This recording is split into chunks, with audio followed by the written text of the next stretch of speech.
ማውራት በማይቆምበት ዓለም ሁሉም ለመስማት የሚጣደፉበት ያልተለመደና ኃይለኛ ልማድ አለ። ዝም የማለት ልማድ ድምፅህን ስለማጥፋት አይደለም፣ አእምሮህን ስለመቆጣጠር ነው። ዛሬ ዝምታ ማለት ምን ማለት እንደሆነ በጥልቀት እንመርምር እና ለምን ምናልባት የእርስዎ ልዕለ ኃይል ብቻ ሊሆን ይችላል። ዝምታ ምን ማለት ነው? ዝምታ የጩኸት አለመኖር ብቻ አይደለም። ከመናገር ይልቅ ማዳመጥ ምርጫ ነው። ምላሽ ከመስጠት ይልቅ ለመታዘብ። በዝምታ የራሳችንን ሐሳብ ሹክሹክታ እንሰማለን። ራሳችንን መረዳት እንጀምራለን። የምንናገረውን ብቻ ሳይሆን የሚሰማንን።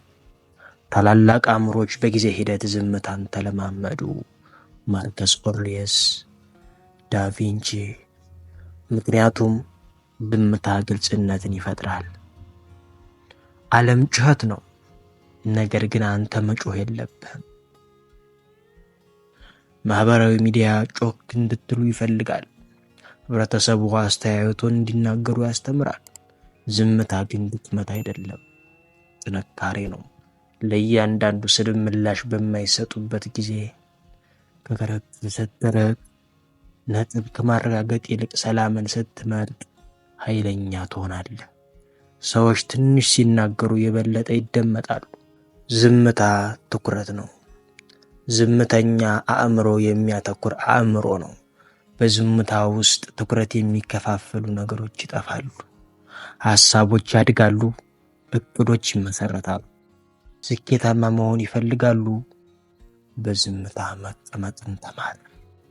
ማሸብለል የለም፣ ማውራት የለም፣ ማሰብ ብቻ። በቀን 5 ደቂቃዎች እንኳን ሁሉንም ነገር የሚያዩበትን መንገድ ሊለውጡ ይችላሉ። በግጭት ውስጥ ጸጥታ፣ የጦፈ ክርክር ውስጥ ኖረዋል። ዝምታ ምስጢራዊ መሳሪያ ሊሆን ይችላል። በስሜታዊነት ምላሽ ከመስጠት ይልቅ ዝም ይበሉ። ሌላው ይናገር፣ ካሰቡት በላይ ይግለጡ። ዝምታ ሰዎች ምቾት እንዲሰማቸው አያደርግም፣ ነገር ግን ለማንጸባረቅ ቦታ ይሰጣቸዋል። አንዳንድ ጊዜ እርስዎ መናገር የሚችሉት በጣም ኃይለኛ ነገር ምንም አይደለም። ልማዱን መለማመድ። ዝም የማለትን ልማድ እንዴት ያዳብራል? በየቀኑ በጸጥታ ጊዜ ይጀምሩ። ስልክ የለም፣ ሙዚቃ የለም። ዝም ብለህ ተቀመጥ። ራስዎን ያዳምጡ። ወደ ሐሳቦቹ፣ ወደ አካባቢው በደንብ ይመልከቱ።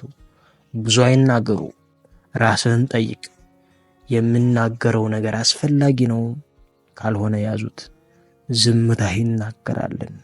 የምትይዘው ኃይል። ዝምታ የማይታይ አያደርግህም፣ የማትበገር ያደርግሃል። ራስዎን መቁረጥ አይደለም፣ ከራስዎና ከሌሎች ጋር በጥልቀት መገናኘት ነው። ዝምታን ስትማር ትዕግስትን ትቆጣጠራለህ። እርስዎ መገኘትን የተካኑ ናቸው እና በመጨረሻ ሕይወትን ተቆጣጥረሃል። ስለዚህ በሚቀጥለው ጊዜ ዓለም ስትጮህ አስታውስ፣ ዝምታ ባዶ አይደለም፣ በኃይል የተሞላ ነው። ይህ መልእክት ከአንተ ጋር ከተገናኘ ትንሽ ዝም በል አሁንም። እና እንደዚህ አይነት ተጨማሪ ሐሳቦች እንዲደርሱ ከወደዱት ላይክ፣ ሼር፣ ሰብስክራይብ ማድረግ አይርሱ። ዝምታ ከቃላት በላይ ያስተጋባ። ሰላማችሁ ይብዛ። ቻው።